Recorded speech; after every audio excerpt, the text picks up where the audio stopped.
Hello, my name's Kingsley Singleton, Deputy Editor of Digital Photo, the UK's best-selling photography and imaging magazine. And welcome to this Photoshop and Elements video lesson where we're going to look at how you can control depth of field in your pictures. Now, one of the most important lessons you'll learn as a photographer is how to control depth of field. And once mastered, this can make a really big difference to your pictures. In these example images, we've used a very shallow depth of field to keep some areas of the image nice and sharp, while others are blurred in a really pleasing way. This is a technique that's most commonly used in portraiture as it helps separate your subject from the background. But as you'll see in this month's guide to getting better pictures in any location and from these example shots, it can be used pretty much anywhere to produce really striking results. Here we've been able to isolate the details of a location against the wider view, so whether it's a cheery bucket and spade at the seaside, a delicate sprig of cow parsley by a country road, or some imposing metalwork in an urban environment, it's a technique that can really improve your shots and the kind of thing that separates good photos from plain old snaps. There are full details on how you can shoot this way in this month's magazine, but in this Photoshop video lesson, we're going to look at how you can enhance what you've achieved in camera using the blur filters. Either lens blur in the full version of Photoshop or Gaussian blur in Elements. And you'll also see how by adding the effect in stages, it can look a lot more convincing. Okay, let's just close down two of our example images here. And we're going to get to work on this image called building.jpg, which you'll find on this month's CD. First, let's just bring up the layers palette on screen. So come up to window and down to layers. I'll just drag mine in from the side here. And I can show you exactly what I've achieved with this shot just by clicking off this eye icon next to layer 1. So here we see our original start image. And then by clicking it back on, the image where we've added a little extra blur and another nice little fluffy cloud up here in the top left hand corner just to balance out the sky a bit. And I'm sure you'll agree that this second version has a lot more impact, even though all we're really doing is just enhancing what we got in camera the first time around. So if we kind of zoom in quite close on our original image, you can see that it is quite blurred, but by adding a little bit extra, we can certainly produce a much more striking picture. And the real payoff is that we're letting all these nice details down here in the foreground stand out against that defocused background. Okay, so without further ado, let's just drag our finished image down to the trash can there to get rid of it, and we'll get started on building.jpg. And the first thing that we're going to do is just address this area of blank sky up here by the top left-hand corner, because at the moment it's a bit vacant and it's kind of unbalancing the composition. All we need to do though is introduce a nice new fluffy cloud into this area. It's quite easy to do, and we'll start just by coming up to File, down to Open, and we'll pick the image called newsky.jpg, open that up into Photoshop, and there we can see we've got a pretty similar cloud there because it was taken on the same day, just as sort of a few minutes afterwards. And if you are looking to kind of patch up skies or replace skies in this way, it's always good to go through the shots that you took on the same day as the image you're editing and just try and find something applicable in there that'll fit in nicely. Much better than using a cloud from a completely different day or a completely different location that's not going to fit in as well.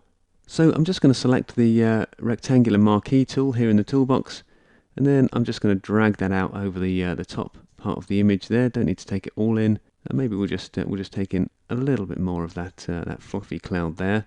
And then we can come up to Edit and down to Copy, then close down our new sky image, and then back on our building.jpg image, up to Edit, down to Paste, and in it drops.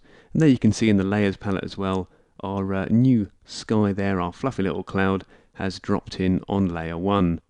Now I need to mess around a little bit with the size and the shape and the positioning of this cloud just to make it fit in really nicely in that part of the image, and most of this is going to be done under the Edit menu. So it's back up there, we'll go, then down to Transform, and I'm first going to come down to Flip Horizontal. That'll just reverse all those pixels in there. And then, so we can move it into position with some real precision, it's back up to the Edit menu and down to Free Transform. You can also enter this mode by pressing Ctrl and T on the keyboard. As soon as you do that, a bounding box appears around all the pixels on that layer. And then if you just hover your mouse outside the bounding box there and click and drag, we can rotate that cloud into more of a fitting position. Then click inside the bounding box and drag it up there into that sort of vacant space at the top of the image. And might just kind of nudge that up a little bit more. Don't worry about these square areas for now. We can attend to those in a minute, but something about there is kind of looking okay. So to finalize that position and that rotation that we made, we'll just click on the tick here up in the options bar and our bounding box disappears. The next thing I'm going to do to make our new cloud fit in a little bit better with its surroundings is come over to the layers palette, make sure that layer 1 where our cloud is highlighted, then come up to where it says normal, click on the downward facing arrow, and I'm going to pick the option called lighten. Give that a click and you'll see we've made a kind of a slight improvement. It's looking a little bit better, but we've still got this hard edge running around the outside. Now then, it's time for the eraser tool. So come over to the toolbox, give the eraser a click, and then we'll just increase that brush size up to about kind of 450 pixels or so. That should be okay. And then we'll also need to make sure that the hardness is set at 0. In Elements software you won't have a hardness slider there, but you can make sure that you've got a nice soft edge to your brush by just holding down the Shift key on the keyboard and tapping the left square bracket key on the keyboard a few times. Make sure your opacity is set at 100%, and then with layer 1 still highlighted in the layers palette there, you just want to click and kind of erase away those kind of outermost edges. Immediately that looks a lot better, but we've still got this kind of slightly strange line running down here where we've got a bit of light sky against a bit of dark sky. Once again though, that's not difficult to fix, and this time we're going to tackle it using the levels palette. So just press Ctrl on the keyboard and L to bring up your levels palette there, and then just watch that edge there as I click and drag the middle slider over to the right, just darkening those midtones and making it disappear. Now of course, if you're putting a different cloud into a different sky, you're going to have to move that middle slider in to a slightly different position, just kind of doing it by eye, but in this case that's looking pretty good. So I'll click OK to exit the levels palette. And all of a sudden we've got a really nicely balanced sky there now. Just clicking off the eye icon on layer 1, then back on, you can see the difference we've made. It's looking a lot better, and that kind of line of clouds there is just framing the building in the background really well. So I'm happy with that cloud. We can now just turn it back into a single layer document just by coming up to Layer and down to Flatten Image. And once that's kind of crunched down into the single background layer, we can see about adding a little bit more blur to our picture. So before we start adding the blur to the picture, we need to work out where it's going to go, and that's where selections come in. I'm going to use the lasso tool here over in the toolbox. Just give that a click to select it, and I'm going to just click and draw out a rough selection just kind of over this third of the image there, then all the way up around the top of the image and back down the other side. Just skipping up over the top of the chain there just to keep our blur nice and realistic when we apply it.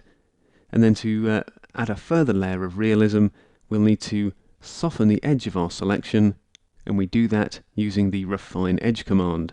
You'll either find it here in the options bar, or come up to Select and down to Refine Edge. And in the dialog box that appears, I'm just going to set that radius down at 0, smoothness down at 0 as well.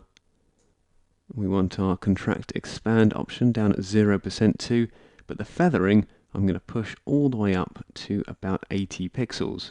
Just clicking on the quick mask preview down there, and you'll see now that we've got a kind of a nice soft edge between those two areas. Click OK to exit that palette, and now it's time to start adding the blur. Now in Photoshop, as I said before, we're going to use the lens blur filter, but in Elements that's not available, so users of that program are going to want to come up to Filter, down to Blur, and pick Gaussian Blur. Now in our Gaussian Blur dialog box, we don't want to go mad with the blurring at this stage. Just set it down at a radius of between 3 and 5 pixels, because we're trying to get a kind of a nice even join between those sharp areas and those that are diffusing in the background. So I'm just going to drag that down to about, I think about 3.5 pixels there. And if I click on and off the preview, you can see that taking a look at the main image, we're not really having an enormous effect at the moment. but don't worry, we'll add further layers of blur as we move through the process. So, Elements users, click OK in the Gaussian blur dialog box there. But because I'm using Photoshop CS3 here, I'm actually just going to press Ctrl and Z on the keyboard to undo that Gaussian blur that we applied, and instead come up to Filter, down to Blur, and pick Lens Blur. This just gives us a slightly more realistic kind of looking blur to those areas, but it has a similar radius slider, which in this case I'm going to set down at about 12. Once again, much like the Gaussian blur that we added, you won't notice a huge change during this first kind of bit of blur that we're adding, but the effect will slowly build up towards the background as we add it in stages. Also just going to change the shape of the iris there to hexagon, but all of these other sliders I'm going to leave at 0. Click OK to exit that lens blur palette, and then it's up to select and down to deselect to get rid of those marching ants. So we've added a little bit of softness to our background, just sort of mainly in this area here, but now we're going to take things further just by making another selection, again with the lasso tool, just above that chain this time. We'll just sweep that kind of directly along, up around the top and back again. Then it's up to refine edge, and this time we're going to set our feathering down at about 60 pixels. As you'll see, we don't get quite such a kind of a fuzzy join between the two areas, but we don't need such a gradual transition in this case, because the parts of the image that we're blurring are that much further away from the camera. Click OK again to exit that dialog box, and then just like before, if you're using Elements, come up to Filter, down to Blur, and pick Gaussian Blur, but if you're in the full version of Photoshop, pick Lens Blur. Once again, it's over to that radius slider, and this time we're going to click and drag it up to about 20 pixels. The blurring is having a more pronounced effect now, and we can see that just by clicking on and off the preview box. But it's still quite subtle, and this is really the way to do it, building it up in layers, adding a little bit of blur at a time. So click OK, that extra blur is added, back up to Select, down to Deselect, and then one last time with the lasso tool. This time we're just going to draw right along that line between the street and the building, up around the top again, down the other side. Each time you'll see we're moving that selection a little bit further up the image, back up to refine edge, this time using an even smaller feather radius, down at around 50 pixels, click OK, and then it's back up to filter, down to blur, Gaussian blur or lens blur depending on your version, and this time we can just move that radius up to about 30 pixels, click OK to exit the palette, back up to select, and down to deselect, and now we're really starting to get a nice defocused effect in the background. And because we've added the effect in separate stages, it looks really nice and realistic.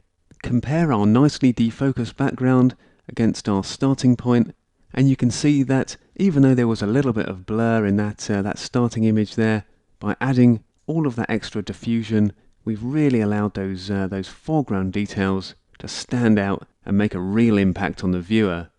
It looks really good, and it's a great way of showing off the details in virtually any location you care to visit.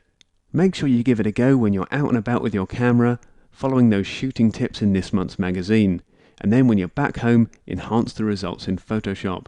Because as you can see, the photos you'll get are well worth it. Okay, hope you found that useful, and I'll see you next time.